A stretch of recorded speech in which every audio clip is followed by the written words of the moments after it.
자, 오늘은 우리가 피 묻은 왕관을 줍지 마라 라는 제목의 말씀으로 은혜를 나누고자 합니다. 한 가난한 농부가 있었습니다. 이 농부는 평생 자기 땅을 가져본 적이 없었어요. 그래서 평생의 소원이 내 땅을 좀 가져보는 게 소원이었어요.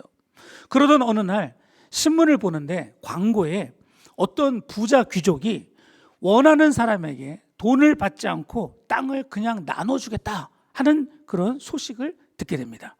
그래서 잔뜩 기대를 가지고 이제 그 귀족을 찾아갑니다. 자, 농부가 귀족을 만나자마자 내가 이 신문을 봤는데 이게 사실이요? 그렇다고 합니다. 그러니까 이제 이 귀족이 농부에게 묻습니다. 그래, 얼만큼의 땅이 필요합니까? 그랬더니 농부가 뭐라고 말하냐? 아주 흥분된 채 이런 말을 합니다. 아침에 해가 뜰 때 출발해가지고 자기 전에 해가 지기 전까지 밟고 돌아오는 그 모든 땅을 좀 내가 가졌으면 좋겠습니다. 평생을 땅 없이 살았으니까 그냥 막 한없이 원없이 갖고 싶다는 거죠. 그래서 귀족은 알았다고. 그러면 내일 동틀 무렵에 요 언덕에서 만나자고 이제 약속을 합니다. 그리고 여러분, 이 농부가 이 말을 듣고 얼마나 기쁘고 마음이 들뜨겠습니까? 농부는 밤에 한숨도 잠을 못 잡니다. 왜 그래요? 내일이면 이제 내가 원하는 만큼 땅을 가지니까 이 흥분을 어떻게 주체합니까? 거의 밤을 뜬 눈으로 지새우고 아침이 됐으면 좋겠다, 아침이 됐으면 좋겠다, 막 이렇게 아침만 기다리고 있었어요. 그리고 드디어 동이틀 무렵 이제 농부는 약속한 그 언덕에서 귀족을 만납니다. 그리고 그때부터 벌써부터 마음이 흥분한 농부는 뒤도 돌아보지 않고 저 갑니다, 저 뜁니다. 해가 지기 전까지는 꼭 돌아와야 됩니다. 이 말을 듣고 뒤도 돌아보지 않고 농부가 막 뛰기 시작합니다. 자, 여러분, 이때 이 농부의 마음이 어땠을까요? 저는요, 옛날에 어릴 때 있잖아요, 저희 집이 가난했는데 제가 이런 내용을 설교를 또 우리 부모님 보시는, 어머님 보시는데 저희 큰 집이 장사를 했어요. 장사를 했는데 놀러 갔다가 우연히 봤어요. 우연히. 저는 평생 그런 걸 본 적이 없어요. 그런데 우연히 큰 집에 갔다가 밤에 이렇게 그 집이 장사를 하는데 정육점을 하셨는데 방에 딱 들어갔더니 돈을 세고 계시는 거예요. 본 적이 없는 현금 다발을 막 세고 계시더라고요. 거기서 충격을 받았어요. 이런 것도 있구나. 여러분 혹시 장사하실 때 혹시 옛날에 컨비니언스나 뭐 이런 거 할 때 어떠셨어요? 제가 좀 들은 바로는 어떤 분들은 옛날에 가게 하시면서 막 밤마다 현금 세는 재미로 피곤한 줄 몰랐다 하는 얘기들이 있더라고요. 전설 따라 산만리. 그냥 하루 종일 그렇게 피곤해도 밤에 거기서 그냥 현금 세는 재미로 그 피곤을 잊고 매일매일 그 힘든 일을 했다 하는 그런 얘기를 제가 들은 적이 있어요. 농부도 그랬던 것 같아요. 싸우고 관계가 틀어지는 걸 가만히 보세요, 여러분. 그 안을 가만히 들여다보면 반드시 뭐가 있냐? 근본적으로 그 안에는 인간의 욕심과 탐욕이 자리 잡고 있어요. 사람들이 다투고 싸우고 불편하고 가만히 보면 만족하지 못하고 감사하지 못하는 그 내적인 속을 보면 아닌 척 다른 척해도 알고 보면 뭐냐? 다 탐심이에요. 욕심이에요. 거기서 시기와 질투와 원망 속에서 인생이 나락으로 가더라는 거예요. 여러분, 그런 의미에서 우리가 인생을 돌아볼 때 정말 조심하고 또 조심할 것이 무엇이냐? 바로 욕심을 거두고 탐심을 부리지 않고 분수를 알고 자기 자리를 지키는 겁니다. 이거를 뭐라고 말하느냐? 이런 걸 삶의 인생의 정도를 걷는다. 뭐라고요? 인생의 정도를 걷는다. 그런데 가만히 보면요, 우리가 생각할 때 욕심 안 부리고 나 욕심 없어, 나 탐심 없어, 이렇게 쉽게 생각할지 모르지만요, 안 그래요. 이게 생각보다 어려워요. 왜 그렇습니까? 아담과 하와 때부터 이렇게 정도를 넘어서서 욕심과 탐심을 부리는 게 우리가 가진, 누구만 그런 게 아니라 우리 모든 인간이 가지고 있는 근본적인 내적인 본성이기 때문이에요. 그래서 여러분, 이 탐심과의 싸움, 이 욕심과의 싸움에서 승리하는 사람이 사실은 진짜 존경받을 만한 사람이고요, 바로 그것이 신앙생활의 핵심인 줄 믿습니다. 아멘입니까? 신앙생활이라는 게 복잡한 게 아니에요. 알고 보면 그거 죽이는 거예요. 땅의 지체를 죽이는 거예요. 땅에 있는 이 세상에 대한 욕망과 욕심을 죽이는 거예요. 그게 뭐라고요? 그게 신앙생활이에요. 그러면 과연 성경은 우리에게 이러한 인간의 욕심, 탐심을 어떻게 이겨내야 하며 그걸 넘어서서 인간이 진심으로 정도를 걷는다는 게 어떤 것인지 가르치고 있는가? 자, 이제 오늘 우리는 새롭게 사무엘 하 말씀을 가지고 제가 지금 말씀드린 이 주제를 조금 더 심도 있게 다뤄보고자 합니다. 여러분, 우리는 지금까지 사무엘 상을 보았어요. 그런데 사무엘 상과 사무엘 하의 경계를 딱 보면 여기에 중요한 사건이 하나 있죠? 기억나십니까? 그렇죠. 사울 왕의 죽음입니다. 그런데 원래는 히브리 성경은 사무엘 상하가 없었어요. 이게 그냥 한 권입니다. 근데 지금은 우리가 이걸 나눠서 보고 있어요. 근데 그 핵심은 사울 왕의 죽음이라는 게 거기 있었어요. 자, 그래서 사무엘 상이 지나고 사무엘 하를 열어보니까 이제 사울 왕이 죽고 나서 이것에 대해서 어떤 반응을 보이는가, 다윗이 어떻게 그것을 이제 행동을 옮기는가가 이야기의 시작입니다. 자, 내용을 보니까 이렇습니다. 다윗이 아말렉 적들을 물리치고 시글락에 머문 지 3일째 되는 날, 어느 날 한 젊은 소년이, 이 성경에서 소년이라고 말하는 건 청년을 말하는 거예요. 어느 청년이요, 막 온몸에 흙과 모든 게 막 지저분하게 있고 옷이 막 찢어진 채로, 그리고 막 급히 달려왔어요. 그리고는 다윗에게 이제 하나의 중요한 소식을 전하는데, 내가 이스라엘과 블레셋의 그 전쟁터에서 지금 막 왔다는 거예요. 얼마나 궁금하겠어요. 그래서 그가 이렇게 소식을 전합니다. 1장 4절인데요 이렇게 말합니다. 군사가 전쟁 중에 도망하기도 하였고 무리 가운데 엎드려져 죽은 자도 많았고, 중요한 게 이거죠. 사울과 그의 아들 요나단도 죽었나이다. 오, 이 말을 들으니까 다시 깜짝 놀라죠. 그래서 아니 그게 무슨 말이냐, 어떻게 된 거냐 다시 한번 묻습니다. 그랬더니 이제 이 소년이 조금 더 자세히 얘기해요. 아, 제가요 우연히 길보아산에 올라갔는데 보니까 막 적들이 병거를 타고 말을 타고 사울왕을 쫓는데 사울왕은 이미 상처를 받고 죽으려고 막 그러는 거예요. 그러더니 사울왕이 나를 부르는 거예요. 제가 여기 있습니다. 너 누구냐? 제가 이런 사람입니다. 그래, 내가 지금 죽고 싶은데 죽지를 못한다. 아직 내 목숨이 있다. 나를 죽여다오. 그래서 보니까 아무래도 이 사람이 살 것 같지 않으니까 자기가 그 사울왕을 죽여줬다는 거예요.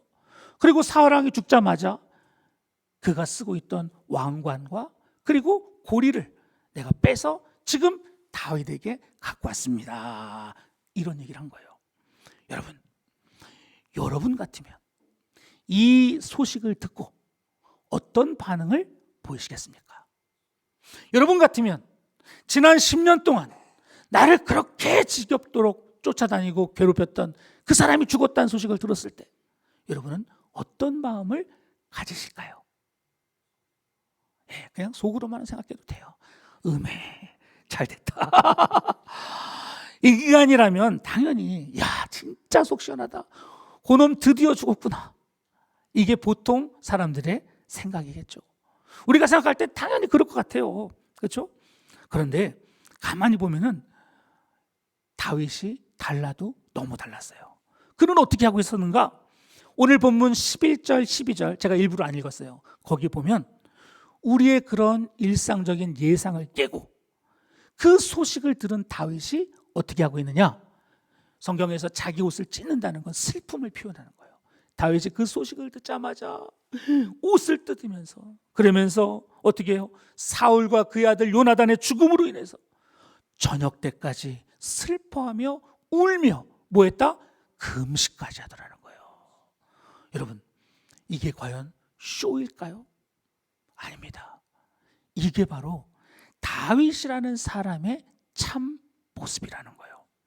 그가 지금까지 보여준 모습 그대로 다윗은 결코 사울왕과 그의 아들 요나단의 죽음을 기뻐하지 않았어요. 그리고 거기서 끝이 아니었습니다.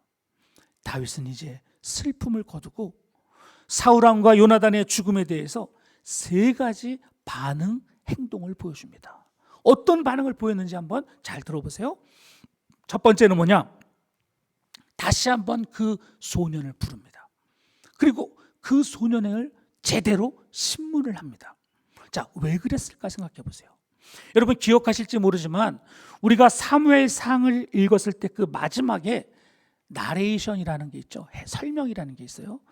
그때 해줬던 설명과 지금 이 소년이 전한 소식이 가만히 보면 내용이 달라요. 아주 다른 건 아니에요. 조금씩 달라요. 그게 참 미묘한 차이인데 있어요, 차이가. 그럼 뭐가 틀리냐? 소년은 지금 뭘 강조하고 있냐? 가만히 들어보면 이 소년은요, 자기가 아말렉 사람이라고 말하고요, 또한 자기가 사울왕을 죽이는데 일조를 했고, 다음에 사울왕의 왕관과 고리를 가져다가 내가 제일 먼저 다윗에게 지금 바치고 있습니다 라고 얘기를 하더라는 거예요.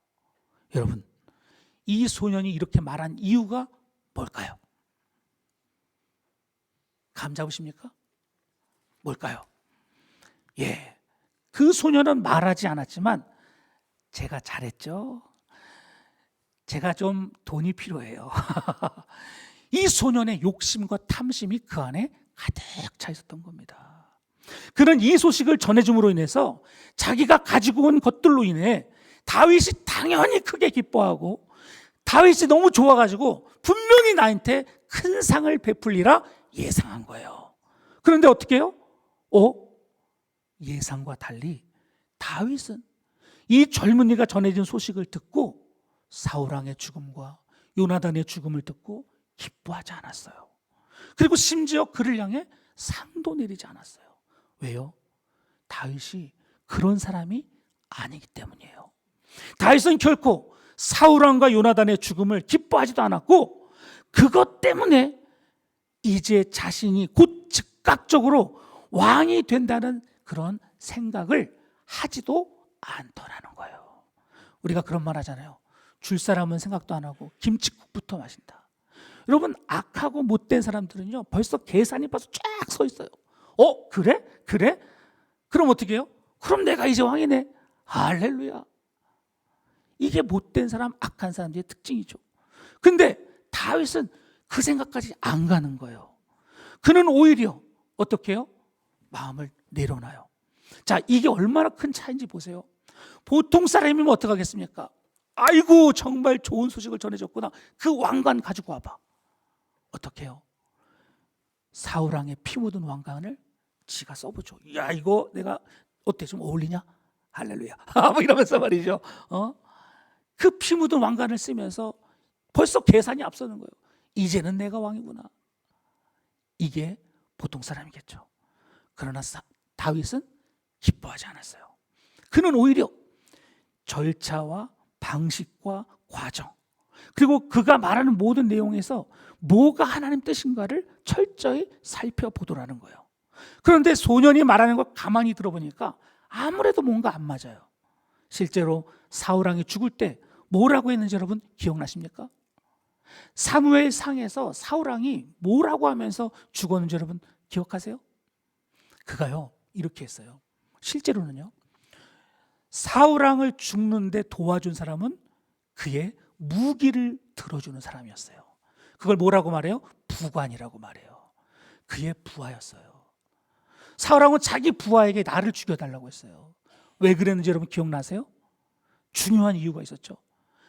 할례받지 않은 이방인들이 나를 죽이는 것, 내 몸을 건드는 것을 나는 싫다. 그러니 네가 대신 나를 죽여다오. 이게 사울왕이 요구한 거였어요. 근데 지금 얘기가 다 거꾸로 됐어요. 그렇죠?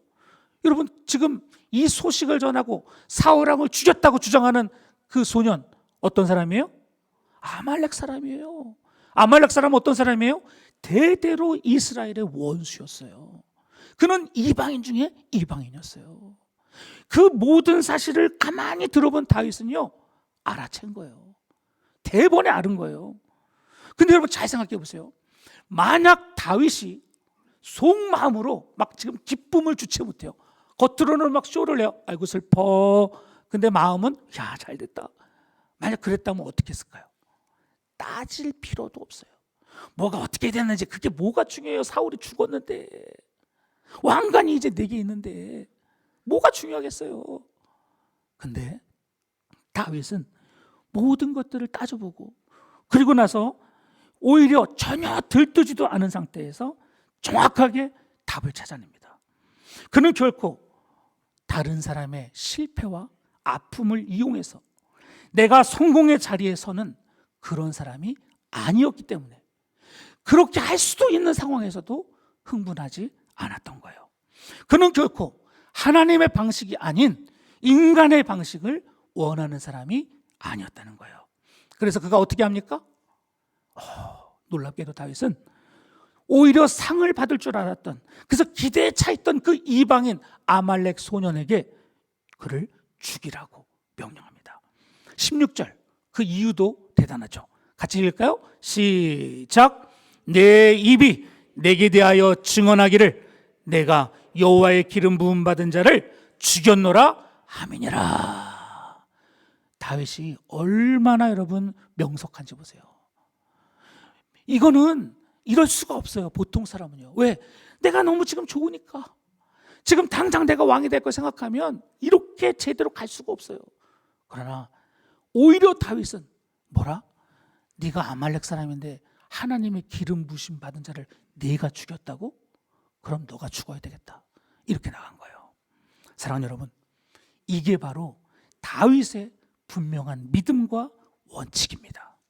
이게 바로 믿음의 사람이 걸어가는 정도라는 거예요. 보통 사람들 같으면 하나님 말씀이고 뭐고 간에 당장에 내게 이익이 되는 게 뭔지, 남이야 죽든 말든 내 이익과 내게 올 것들을 계산부터 합니다. 그게 사람들의 악한 본성이라는 거예요. 그러나 다윗은 어때요? 지난 10여 년 동안 광야에서 하나님의 말씀과 기도로 철저히 다듬어졌어요. 여러분, 이게 얼마나 큰 차이인가 보세요. 어떤 상황에서도 내 이익을 먼저 구하지 않고 하나님을 먼저 찾을 수 있도록 그렇게 단단히 훈련되어진 줄 믿습니다. 여러분, 이게 그냥 나오는 게 아니에요. 아유, 다윗은 태어날 때부터 그랬나 보다. 그런 거 없어요, 여러분. 다듬어진 거예요. 지난 10년 동안 훈련되어진 거예요. 우리가 이걸 뭐라고 부르냐? 다윗의 클래스다. 여러분, 다윗에게는 내게 오는 당장의 이익보다는 지금 살아계셔서 모든 것을 아시고 지켜보시는 그 하나님이 더 우선순위이기 때문에 내가 당장 손을 뻗쳐서 내 맘대로 내가 가지지 않는 거예요. 그래서 그는 결코 피 묻은 사울왕의 왕관을 주어서 스스로 쓰지 않은 것입니다.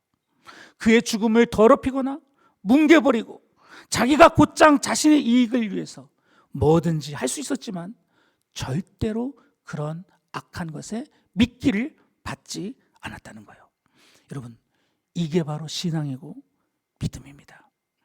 우리는 말로만 신앙생활 하는 게 아니라 바로 이런 모습을 철저히 배워야 합니다.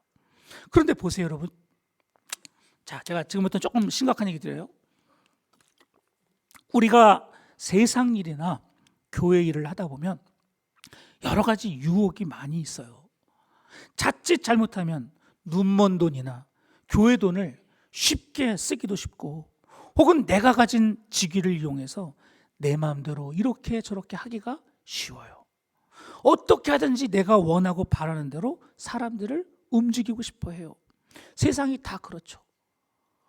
하나님이 중요한 게 아니라 일단 내 이익과 어떤 게 나에게 유익한가를 먼저 따지다 보면 그렇게 된다는 거예요. 그래서 교회에서도 그렇게 하는 경우가 있는데, 여러분, 그거는 지옥의 문을 스스로 여는 거예요. 그래서 교회는요, 철저히, 제 말을 잘 들어보세요. 교회는 철저히 서로가 서로를 지켜줘야 돼요. 지켜준다는 게 뭔지 아세요? 그건요, 좋은 게 아니라는 거예요. 좋은 게 좋은 건 없어요, 여러분. 서로를 지켜봐 주면서 저 사람이 말씀대로 살잖아요. 그동안 사울이 어떻게 했고 요나단이 어떻게 했는지 다 알잖아요. 근데 그들 앞에서 죽은 그 두 지도자를 위해 칭송의 노래를 불렀다는 거예요. 여러분, 이게 말이 쉽지 가능합니까? 저는 이러한 다윗의 행동이야말로 정말 그가 얼마나 엄청난 인격자인지를 보여주는 말씀이라고 봅니다. 이런 행동을 하는 사람 자체는 이미 그 사람은 승리자예요. 그 사람은 이미 저 사람은 인생을 제대로 사는구나. 네. 특히 요즘 같은 시대를 보세요. 사람들은 그저 다른 사람을 누르고 어떻게 하든 더 큰 성공, 더 높은 위치, 더 부자가 되는 욕심과 탐심으로 가득한데, 다윗은 어떻게 당장 그 왕관을 주워서 쓰지 않고 오히려 이미 고인이 돼서 아무것도 할 수 없는 그 두 사람을 위해서 이렇게까지 하고 있느냐는 겁니다. 저는 분명히 확신합니다. 신앙은요, 결국 인격의 완성이에요. 신앙은 결코 교회 다니는 것으로 측정되지만은 않습니다. 하나님이 참으로 보시는 신앙이라는 것은요, 예수 믿고 구원받으라 거기에만 있는 게 아니라는 거예요. 한국 교회가 타락한 이유가 있어요. 그게 뭔지 아세요? 그저 구원받고 천국 가는 게 전부라고 생각했기 때문이에요. 신앙의 성숙이라는 걸 몰라요. 어디로 가야 될지, 구원받고 이제 천국을 가게 됐다면 그 다음에 어디로 무엇을 향해 갈지를 못 찾고 있는 거예요. 성화의 길, 성령의 열매를 맺어야 되는데 그런 거는 관심이 없어요. 근데 교회들은 그저 여전히 10년이 지나고 20년이 지나도 똑같아요. 예수 믿고 구원받아. 여러분, 예수 믿고 구원받은 건 주님이 주시는 선물인 줄 믿습니다. 그거는 우리의 목표가 아니에요. 주님이 주시는 거예요. 우리의 목표는 뭐예요? 거룩한 하나님의 사람이 되는 것인 줄 믿습니다. 여러분, 거기서부터 우리의 책임과 우리의 힘이 필요한 거예요. 어디까지요? 우리의 말, 우리의 행동, 우리의 태도, 인격의 성숙, 이게 진짜로 신앙의 성숙의 모습인 줄 믿습니다. 그런데 너무나 안타까운 건 뭐냐? 성도가 걸어가야 될, 진짜 발전시켜야 될 것은 관심도 없고, 그죠? 교회 일만 하다가 혹은 교회만 왔다 갔다 하다가 시간이 다 지나가 버린다는 겁니다. 한국 교회의 위기가 바로 여기서 온 것입니다. 교회들마다, 성도들마다 교회당은 크게 짓고 직분은 많아지고 교회의 돈은 많아졌는데 정작 성도들의 성품은 달라진 게 없더라는 거예요. 할 얘기가 많지만 여러분들이 제가 지금 무슨 얘기를 하는지 잘 들어보세요. 종교심은 탁월합니다. 한국 사람들이 종교심은 탁월해요.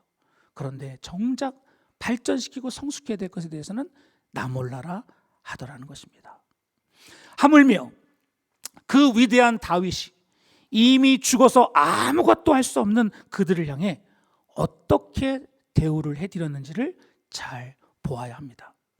그가 남긴 죽은 자에 대한 예의, 심지어 자신의 원수와도 같은 그들을 향해서 기름 부음 받은 그를 위해 남긴 그 말과 태도를 우리는 배워야 됩니다. 마지막 세 번째로, 이제 세 번째도 더더욱 중요합니다. 사무엘 하 2장에 보면요, 이제 다윗은 그렇게 사울을 욕되게 만들고 사울의 시체를 가져다가 다곤 신전에 걸어놓고 벳산 막 그 길거리에 걸어놨던 이거를 보고 어떤 사람들이냐, 길르앗 야베스 사람들이요, 다 같이 막 목숨을 걸고 일어났어요. 그리고 그들이 막 밤새도록 가가지고 블레셋에서 그 사울왕의 시체를 뺏어옵니다. 그리고 사울왕을 제대로 장례를 치러줘요. 그게 누구라고요? 길르앗 야베스 사람들이었어요. 근데 놀라운 건 뭐냐, 다윗이 헤브론의 왕이 된 후에 그 길르앗 야베스 사람들을 축복하고 칭찬하고 뭐라고 말하냐, 너네가 사울에게 이렇게 했으니까 나도 너희들에게 선을 베풀겠다. 할렐루야. 여러분, 이게 가만히 생각해보면 아무것도 아닌 것 같지만 보통 사람이 하기가 어려워요. 잘 생각해 보세요. 여러분, 보통이라고 하면 어떻게 했을까요? 어라? 네가 사울왕 편을 들어? 니네들 다 뭉쳐가지고 내가 지금 이렇게 있는데 사울왕한테 잘해줘? 그럼 너네는 우리랑 원수야. 여러분, 여전히 이런 게 너무나 많아요. 누구한테 잘해주면 넌 우리 편 아니야. 이거 여러분 얼마나 우스운 일이에요. 근데 다윗은 전혀 그런 게 없어요. 오히려 자기의 원수와도 같은 사울왕을 잘해준 사람들에게 축복하고 선을 행하겠다. 여러분, 이것이 결코 쉬운 일은 아닌 줄 믿습니다. 자, 보세요. 그러면 이제 결론으로 한번 생각해 봅시다. 여러분, 다윗은 어떻게 이렇게 할 수 있을까요? 여러분 한번 생각해 보세요. 지금 세 가지의 반응 태도를 보았는데 다윗은 어떻게 해서 이렇게까지 엄청난 일을 할 수 있었을까? 이유가 뭘까요? 여러 가지가 있어요. 하지만 결정적인 이유가 있습니다. 그게 오늘 말씀에서 제일 중요한 거예요. 그게 뭐냐? 다윗과 사울 왕의 삶의 목표가 달라도 너무 달랐다는 겁니다. 이게 무슨 얘기인지 잘 들어보세요. 여러분, 사울 왕의 인생 목표는 무엇이었습니까? 그는 자신의 성공, 왕권의 유지, 자식들에게 그 왕권을 물려주고 사울 왕국을 유지하고 세우는 게 사울 왕의 뭐였어요? 목적이었어요. 그러니까 사울 왕국을 세워야 되는데 자꾸 옆에서 누가 뭐 하면은 어떻게 해야 돼요? 죽여야 되는 거예요. 사위고 아들이고 자식이고 간에 내가 원하는 목적에 조금이라도 금이 가게 되면 어떻게 해요? 죽여야죠. 그게 사울 왕의 목표였어요. 그러니까 그동안 그렇게 호들갑을 떨고 지독한 시기와 질투에 빠져버린 거예요. 그러니까 누구든 자기를 위한 삶의 목표를 두고 살아가는 사람들, 나를 위한 목표를 두고 살아가는 사람들은요, 이 욕심의 굴레에서 벗어나올 수가 없어요. 여러분, 이게 얼마나 무서운 건지 잘 여러분 깨달아야 돼요. 내 인생의 목표를 내 것을 위해서 세운 사람들은요, 이 굴레에서 벗어날 수가 없어요. 왜? 내 목표가 이건데 거기에 방해되는 모든 것들은 다 악이에요. 다 잘못이고 밟아야 되는 거예요. 왜요? 내 목표가 이거니까. 그런데 보세요. 다윗의 인생 목표는 전혀 달라요. 그는요, 결코 왕이 되는 게 목적이 아니었어요. 이게 되게 중요한 차이입니다. 그러면 다윗의 삶의 목적은 무엇이었는가? 예, 그는요, 하나님께 영광을 돌리고 말씀대로 살아서 하나님의 마음을 흡족해 해드리는 것, 그게 다윗의 삶의 목적이었어요. 이걸 쉽게 한마디로 말하면 뭐라고 그러는지 아세요? 다윗은 뭐가 되거나 뭐를 갖거나 뭐를 내가 계속 간직하거나 이런 게 삶의 목적이 아니라 제대로 사는 거, 바르게 사는 거, 오늘 나에게 주어진 삶을 내가 온전히 하나님이 기쁘시게 그 삶을 제대로 사는 것, 이게 목표였다는 거예요. 여러분, 이 차이는 너무 큰 차이예요. 뭔가 어떤 것에 집착하고 그걸 이루어야 된다고 하면요, 아까 말씀드렸잖아요. 그 욕심은 끝이 없어요. 내가 에덴 동산 같은 걸 내가 만들어 보리라, 내가 그런 걸 소유하리라, 그 사람은요 끝도 없어요. 에덴 동산이 눈앞에 있어도 만족 못하고 감사 못해요. 왜요? 그거는 욕심은 끝이 없기 때문이에요. 그러니까 삶의 인생의 목적이 전혀 다르기 때문에 그 목적에 따라서 매일을 살아가는 방식이 다르다는 거예요. 사랑하는 성도 여러분, 이게 얼마나 중요한지 여러분은 아셔야 됩니다. 어떤 사람은 나의 행복, 그게 목적이거나 혹은 왕이 되는 게 목적인 사람도 있고 부자가 되는 게 목적이 있고 더 많은 소유를 갖는 게 목적인 사람도 있어요. 잘못입니까? 잘못이라고 말하기 뭐하지만 그거는 끝도 없는 거예요. 만족할 수 없어요. 감사할 수 없어요. 이룰 수도 없어요. 이루어도 허망해요. 왜? 사라지니까. 해가 지면 끝나는 거예요. 근데 다른 목표는 뭐라고요? 나에게 주어진 삶을 최선을 다해 살아가는 거예요. 이런 사람들은요, 날마다 하나님 앞에서 바르게 살려고 노력하고요, 어떻게 하면 내 삶을 통해서 다른 누군가에게 보람을 주고 다른 누군가에게 희망을 주고 다른 누군가에게 가치를 줄 수 있는가, 이거를 삶의 목적으로 삼는 사람이라는 거예요. 그러니까 여러분, 이런 사람은 욕심을 부릴 필요가 없어요. 왜요? 내일도 있고 그 다음날도 있고 주어진 삶을 그냥 최선을 다해 살면 되기 때문이에요. 그러니까 여러분, 다윗의 인생은 전혀 달랐던 거죠. 그는 하나님 앞에 바르게 사는 게 목적이고 하나님을 기쁘시게 하는 게 삶의 목적이다 보니 주어진 삶에서 어떻게든 하나님이 기쁘시게 하고 다른 사람을 기쁘게 하는 게 그의 삶의 목적이라는 겁니다. 자, 이렇게 여러분 삶은 그 사람의 인생의 목적이 뭐냐? 그거에 따라서 오늘 하루 동안 그 사람이 어떻게 사는지 결판이 납니다. 쉽게 말하면 이런 겁니다. 정말로 멀리 영원한 세계를 보면서, 쉽게 말하면 이런 거죠. 큰 그림을 보는 거예요. 여기 앞에 있는, 당장에 눈앞에 있는 사우랑의 왕관에 집착하거나 내 이익과 이걸 계산하는 게 아니라 멀리 큰 그림을 보는 거예요. 주님이 우리에게 주실 큰 그림을 보는 사람은 요만한 거에 급급할 이유가 있다 없다? 없는 거예요. 근데 왜 욕심 부리고, 왜 그렇게 앙탈 부리고, 왜 그렇게 분주하고 감사 못하고 만족 못하고, 왜 그래요? 왜 그래요? 눈앞에 있는 것만 보니까, 눈앞에 있는 것만, 이게 전부라고 생각하고. 제가 지난번에도 살짝 말씀드렸지만 이번에 단기 선교를 가서 참 귀한 분을 만날 수 있었어요. 미국 LA에서 목회도 하시지만 동시에 내과 의사이신 그런 목사님을 만났어요. 그런데 이분들이 참 지금 뭐를 하시냐, 여러분 목사님들 중에서 정식 의사 면허를 갖고 의사도 하면서 목사하시는 분이 흔치가 않아요. 대단한 분이죠. 그런데 이분이 이제 목회를 은퇴하시고 나서 교회를 후임 목사에게 물려주고, 이분이 뭘 하냐, 지금은 또 의료업을 계속 하세요. 의사로서 일을 해요. 그러면서 시간 날 때마다 돈을 딱 모으면 그걸 갖고 뭐 하느냐, 약을 사요. 그리고 뭐 하는지 아세요? 전 세계 가난한 곳을 다니는 거예요. 그러면서 거기 사람들을 고쳐주고, 사모님도 늦은 나이에 한방을 배웠어요. 그래서 목사님이 내과 의사고 사모님은 한방 의사예요. 같이 다니면서 사역을 하는 거예요. 여러분, 그 나이가 되면 어떤 생각이 들까요? 아, 이제는 좀 쉬고 싶다, 이제 좀 놀고 싶다. 근데 그런 분들은 놀아도 노는 게 아니에요. 왜? 인생의 목적이 다르니까. 논다고 행복하지 않아요. 며칠만 놀아보세요. 행복한가? 우리가 어떤 때 행복을 느끼는지 아세요?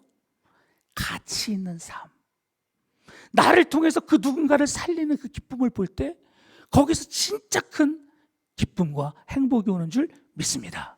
이분은 그걸 발견한 거예요. 그래서 교회를 물려주고 다니는 거예요. 그래서 이번에 쿠바 가서도 보니까 쿠바에는 의사는 많은데 약이 없어요. 그러니까 이 목사님이 거기다 약방을 차리겠다고 이제 비전을 세웠어요. 약을, 돈을 모아가지고 계속 보내는 거예요. 근데 제가 그분을 보면서 더 한 가지 놀란 게 있어요. 그게 뭐냐, 그렇게 사는 것도 대단한데요, 이분이 이렇게 대화를 조금 나눴어요. 제가 만나자마자 어떻게 이렇게 하셨어요 하고 대화를 나누는데, 이분이요, 그 짧은 저와의 대화의 시간에도 불구하고 하나님이 나를 이렇게 목사로, 의사로 불러주신 그 은혜를 생각하면서 그 짧은 시간인데도 그분이 울더라고요. 우는 거예요. 울컥울컥 하세요. 말씀을 하는데 내가 받은 은혜가 너무 크다는 거예요. 여러분, 제가 아까 그랬죠.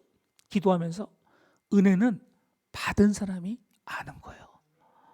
은혜가 뭔지 아는 사람이 은혜를 베푸는 거예요. 은혜를 모르면요, 사람이 삭막해요. 자기밖에 몰라요. 멀리 못 봐요. 매일매일 불평, 원망. 은혜를 아는 사람은요, 그렇게 살지 않아요. 어떻게 하면 내 삶을 통해서 그 누군가를 살릴까? 그러니까 그분이 지금 사는 건 뭐예요? 은혜 갚는 삶을 사는 거예요. 은혜 갚는 삶. 참 귀하죠. 사랑하는 여러분, 그렇습니다. 참된 인생, 진짜 신앙에는 삶의 목표가 다른 줄 믿습니다. 여러분은 어떤 삶의 목표를 가지고 계십니까? 예수 믿고 구원받은 것, 그게 전부라면 여러분 잘 돌아보셔야 됩니다. 주님이 정말로 거기서 멈추기를 원하셨는지, 아니면 그것부터 시작해서 진심으로 은혜 갚는 삶을 하나님께서 위하여 우리를 부르셨는지, 정말 이제부터는 참된 삶을 살아가시는, 큰 그림을 보시는 저와 여러분 다 되시기를 주의 이름으로 축원드립니다. 기도합니다. 은혜가 풍성하신 하나님, 감사합니다. 우리가 아버지 하나님 눈을 열게 하시고 이제는 내가 받은 은혜를 베풀 줄 알며 그 은혜를 나눌 줄 알며 그 은혜를 위하여 살아가는 우리 모두 되도록 축복하여 주시옵소서. 아버지 하나님, 땅바닥에 떨어진 왕관을 황급히 주셔서 내 뒷주머니에 넣고 마치 그것이 이익인 양 그렇게 어리석게 살아가는 엉뚱한 생각하지 않도록 역사하여 주시옵소서. 감사드리며 예수님 이름으로 기도합니다. 아멘. 다 같이 일어나서 찬양합니다.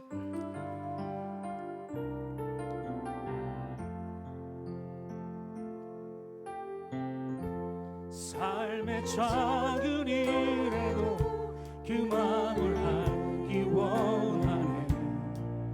그 좁은 길로 가기 원해.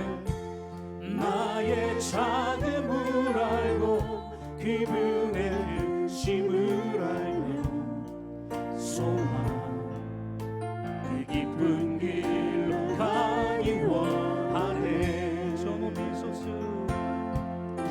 저 높이 솟은 산이 되기보다 여기 오름직한 논산이 되길. 내 가는 길만 비추기보다는 누군가의 길을 비춰준다면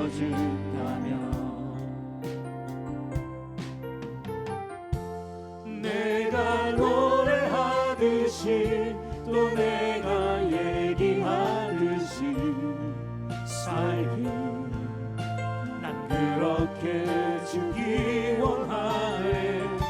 삶의 단절이라도 그분을 닮기 원하네.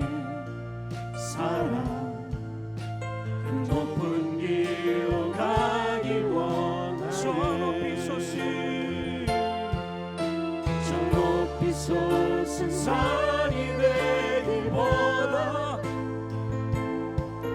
여기 오름직한 논산이 되길.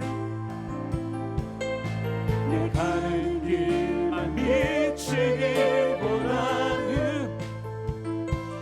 누군가의 길을 비춰준다면